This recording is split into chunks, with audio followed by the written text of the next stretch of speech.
Bismillahirrahmanirrahim. Assalamualaikum warahmatullahi wabarakatuh.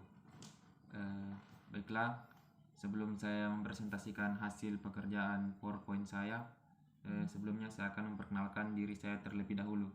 Jadi perkenalkan, nama saya Baryun Arif Munandar dengan NIM 200301500051, kelas PJKRA, Fakultas Ilmu Keluargaan.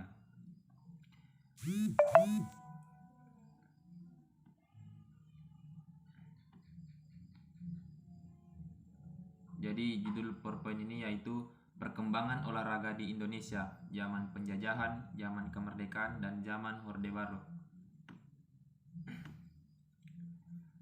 Sejarah perkembangan olahraga di Indonesia dimulai sejak zaman raja-raja sebelum penjajahan hingga sekarang. Keolahragaan di Indonesia berkembang sebagai wujud transformasi pandangan bangsa dari waktu ke waktu, sejak masa sebelum kemerdekaan sampai sekarang. Perkembangan ini mengandung implikasi bagi pendidikan jasmani dan olahraga di tanah air. Dapat digolongkan ke dalam 3 tahap sesuai dengan bangsa yang menjajah, yaitu yang pertama masa penjajahan, yang kedua masa kemerdekaan, dan yang ketiga masa Orde Baru. Jadi yang pertama, pendidikan jasmani dan olahraga pada zaman penjajahan. Sejak kejatuhan Konstantinopel 1453 Masehi, orang-orang Eropa menghendaki untuk dapat membeli sendiri rempah-rempah yang pada waktu itu sangat langka dan mahal langsung dari tempat asalnya, yaitu Indonesia. Tetapi lama kemudian, maksud tersebut berubah menjadi ingin menguasai dan memerintah Indonesia. Akibatnya, bahwa kebudayaan asli bangsa Indonesia lama-kelamaan dipengaruhi oleh kebudayaan Belanda, tidak terkecuali dengan keadaan olahraganya. Pada permulaan abad ke-19, masuk dan berkembang olahraga sistem Jerman yang diciptakan oleh Johann Friedrich Goldsmith, yaitu 1759 sampai 1939 di negeri Belanda. Dengan adanya perkembangan lebih lanjut, masuk pula sistem Jerman yang diciptakan oleh John Spies dan Maul Ken, negeri Belanda. Pengaruh-pengaruh ini selanjutnya digunakan oleh Belanda, mula-mula hanya dalam kalangan militer, tetapi kemudian masuk juga di sekolah-sekolah dan masyarakat. Cabang olahraga yang populer dan digemari oleh masyarakat belum banyak jumlahnya. Yang menonjol pada waktu itu adalah sepak bola, korfbal, yaitu bola keranjang, tenis tinju, dan renang. Dan pada waktu itu olahraga digunakan sebagai sarana untuk memelihara semangat nasionalisme bangsa Indonesia, misalnya untuk menandingi NIFU, Netherlands Niets Football Union, didirikan Persatuan Sepak Bola Seluruh Indonesia, yaitu PSSI, oleh bangsa Indonesia yang hingga kini masih terus melakukan kegiatan.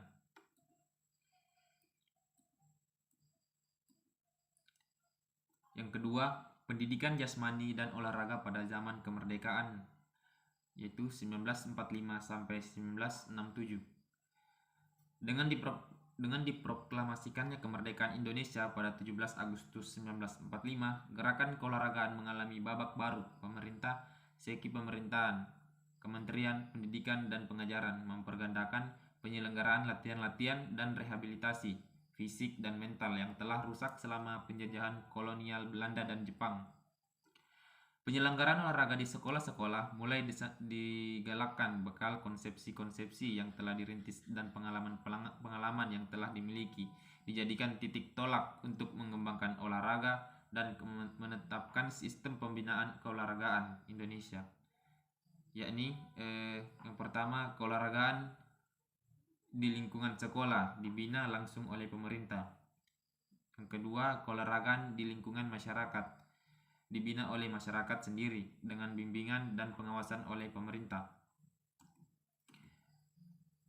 Yang ketiga, pendidikan jasmani dan olahraga pada zaman Orde Baru, yaitu pada tahun 1968 sampai 1998. Departemen olahraga dibubarkan pada tahun 1966 dan setelah itu olahraga diusahakan dikembalikan kepada proporsi dan fungsi yang sebenarnya, yaitu merupakan kewajiban kegiatan sebenarnya manusia yang mutlak diperlukan dalam kehidupan sesuai dengan kodrat ilahi serta merupakan salah satu sarana yang untuk mencapai cita-cita hidup sesuai dengan falsafah yang dianutnya.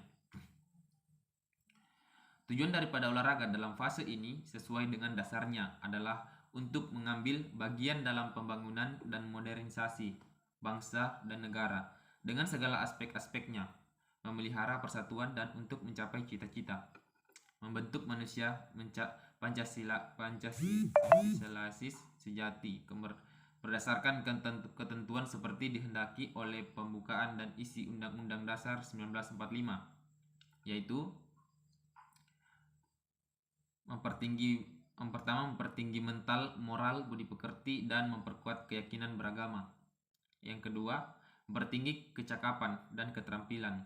Yang ketiga, membina memperkembangkan fisik yang kuat dan sehat. Olahraga atau gerakan olahraga di Indonesia sesuai dengan tujuan diberikan secara meluas, merata, diadakan kepada seluruh lapisan masyarakat. Meskipun diadakan dua golongan badan pembina olahraga yaitu pemerintah dan non-pemerintah, tetapi ada hakikatnya meliputi seluruh rakyat. Dengan demikian terdapat golongan-golongannya. Yang pertama yaitu masyarakat tani, nelayan, dan pekerja-pekerja lainnya, masyarakat di pedesaan. Yang kedua, anak-anak prasekolah, sekolah dasar, pelajar SLTP, SLTA, dan mahasiswa. Yang ketiga, golongan rakyat yang bertugas dalam bidang pertahanan atau keamanan, yaitu ABRI. Yang keempat, golongan pegawai, pegawai pemerintah, semi pemerintah, dan swasta. Yang kelima, golongan wanita. Dan yang keenam, golongan tuna dalam masyarakat seperti para penderita cacat, para narapidana, dan lain sebagainya. Oleh karena itu, pembinaan olahraga atau keolahragaan yang ditugaskan kepada lapisan masyarakat dan suatu golongan yang ada di bawah wewenang dan tanggung jawabnya, sedang pembinaan dipusatkan khususnya kepada KONI, adalah terbatas kepada mereka yang telah tergabung di dalam dan dititik berdasarkan kepada peningkatan prestasi baik tingkat nasional maupun internasional. Pembinaan yang dilakukan oleh badan pemerintah ini terutama ditujukan kepada pemasalahan olahraga, meminatkan olahraga di kalangan masyarakat, dan usaha mencari bibit olahragawan yang nantinya dibina lebih lanjut melalui organisasi olahraga, yang nanti lebih lanjut melalui organisasi di bawah bimbingan dan pengawasan KONI. Yang keempat, pendidikan jasmani dan olahraga di sekolah dari masa ke masa. Sudah sejak saat proklamasi kemerdekaan, para pemimpin kita telah memberikan perhatian kepada olahraga di sekolah. Hanya saat itu istilah yang digunakan adalah gerak badan. Perkembangan olahraga di sekolah selanjutnya mendapat pengaruh penulis-penulis Belanda, Austria, dan Amerika Serikat. Dan kalangan pendidik menggunakan istilah pendidikan jasmani. Istilah olahraga sampai saat ini masih dipertahankan karena merupakan kata asli Indonesia dan berisi pengertian yang mencakup kesatuan jiwa raga manusia sebagai satu totalitas. Dengan demikian, kata tersebut ditulis sebagai satu kata, yakni olahraga. Perkembangan selanjutnya dari kegiatan olahraga di sekolah mengalami kemunduran atau setidak-tidaknya satu keberhentian karena pengelolaan olahraga tidak lagi oleh satu departemen khusus, melainkan ditarik ke bawah Departemen Pendidikan dan Kebudayaan. Dari status departemen menyempit menjadi Direktorat Jenderal, bahkan beberapa tahun kemudian dipojokkan menjadi direktorat saja. Pada masa itu, olahraga yang dikembangkan di sekolah diberi nama olahraga pendidikan, yaitu olahraga yang diterapkan sesuai dengan tujuan-tujuan pendidikan. Jadi, olahraga bukanlah menjadi tujuan melainkan berfungsi sebagai sarana. Di samping olahraga pendidikan dikenali pula olahraga prestasi, olahraga rekreasi, olahraga rehabilitasi, dan sebagainya. Berikutnya, berdasarkan evolusi serta penggunaan istilah seperti yang disajikan tadi, perkembangan sejarah kegiatan fisik di sekolah sejak proklamasi sampai hari ini saya bagi sebagai berikut. Yang pertama, 1945 sampai 1950, masa gerak badan. Yang kedua, 1950 sampai 1961, masa pendidikan jasmani. Yang ketiga, 1961 sampai 1966, masa olahraga. Yang keempat, 1966 sampai 1977, masa olahraga pendidikan. Dan yang kita kenal dari 1978 sampai sekarang, masa pendidikan olahraga dan penjaskes. Yang pertama, masa gerak badan. Pemerintah Republik Indonesia menyadari pentingnya pendidikan untuk pembangunan bangsa dan negara, termasuk di dalamnya gerak badan sekolah. Pada waktu itu, sekolah diberikan nama permainan atletik, senam, dan untuk sekolah menengah tinggi, sekarang SMA, ditambah latihan militer. Yang kedua, masa olahraga. Dengan selesainya perjuangan fisik, datanglah masa subur untuk melaksanakan gagasan-gagasan baru di sekolah di bawah panji-panji pendidikan jasmani.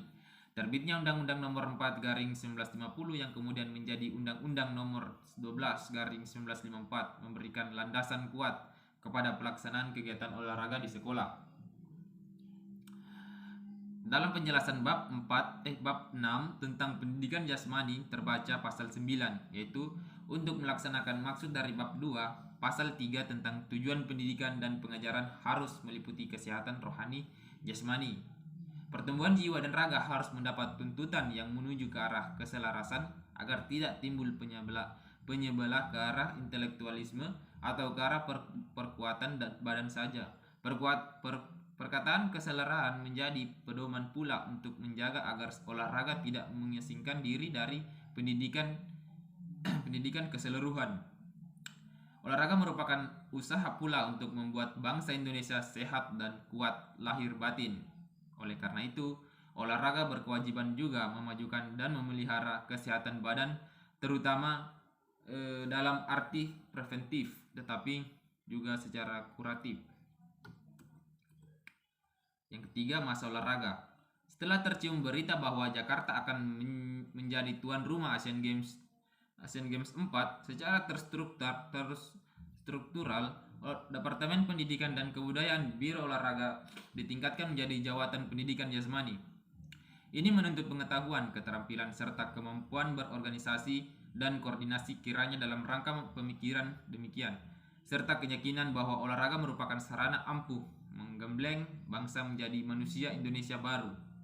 Dibentuklah Departemen Olahraga melalui Keputusan Presiden Nomor 131/1962. Dalam keputusan tersebut dinyatakan bahwa olahraga meliputi segala kegiatan atau usaha untuk mendorong, membangkitkan, mengembangkan, dan membina kekuatan-kekuatan jasmani maupun rohani pada tiap manusia. Yang keempat, masa olahraga pendidikan. Dalam masa 10 tahun ini, pengelolaan olahraga berada pada Departemen Pendidikan dan Kebudayaan. Mula-mula penanggung jawabnya Direktur Jenderal Olahraga, kemudian beralih kepada Direktur Jenderal Olahraga dan Pemuda. Ini berarti bahwa bukan hanya olahraga saja diatur, Direktorat Olahraga Pendidikan, Direktorat Olahraga, dan Direktorat Pendidikan dan Penataan berada di bawahannya. Yang kelima, masa pendidikan olahraga dan penjaskes. Dalam perjalanannya dari tahun 1978 sampai dengan tahun 1995, 6 olahraga di sekolah mengalami berbagai perubahan. Walaupun demikian, pelaksanaan olahraga di sekolah tetap ditekankan pada aspek pendidikan. Artinya, kegiatan pendidikan yang dilaksanakan melalui media kegiatan jasmani yang disebut olahraga, pendidikan jasmani, dan olahraga di Indonesia yang mula-mula dibawa oleh Belanda sudah barang tentu sesuai dengan keadaan di negeri Belanda sendiri. Namun berkat kesadaran bangsa Indonesia akan kebudayaannya, meskipun dengan beberapa tekanan akan kebudayaannya, asli Indonesia masih dapat mempertahankan tujuan dari pendidikan jasmani ini. Lebih dikuatkan lagi dengan dikeluarkannya Undang-Undang Republik Indonesia Nomor 4 tahun 1950 tentang dasar-dasar pendidikan dan pengajaran di sekolah-sekolah. Mungkin itu saja yang sempat saya sampaikan dari saya presentasikan dari hasil pengerjaan PowerPoint saya, dan mohon maaf atas kesalahan kata kalimat, lebih kurangnya mohon dimaafkan. Saya akhiri dengan ucapan wabillahi taufiq wal hidayah. Wassalamualaikum warahmatullahi wabarakatuh.